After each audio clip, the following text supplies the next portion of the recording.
figure out a way forward, because this year there is no budget for that. So we're going to find a way. It was a packed house at the Dunnellon City Hall last night.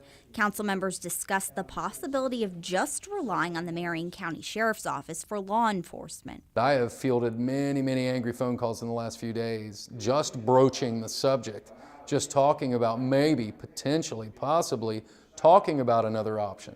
Not going away from PD, but other options as to how to fund them, one, or two, we have no other choice. The city has had its own police force, DPD, for more than 100 years, but growing financial issues have put its future in jeopardy.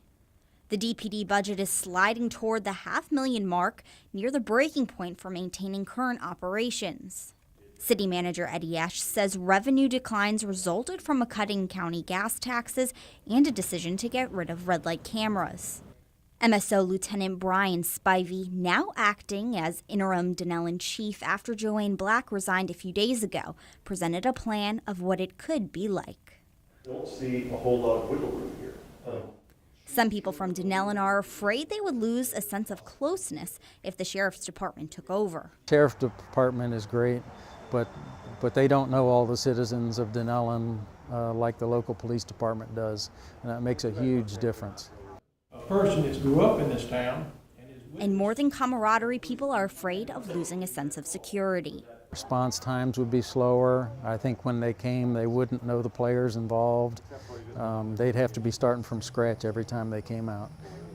If the Sheriff's Office were to take on law enforcement for the city of Dunnellon, they would take current DPD officers and train them as deputies, but they would be stationed outside the Dunnellon city limits just down the road, about 4 miles from the Dunnellon Police Department.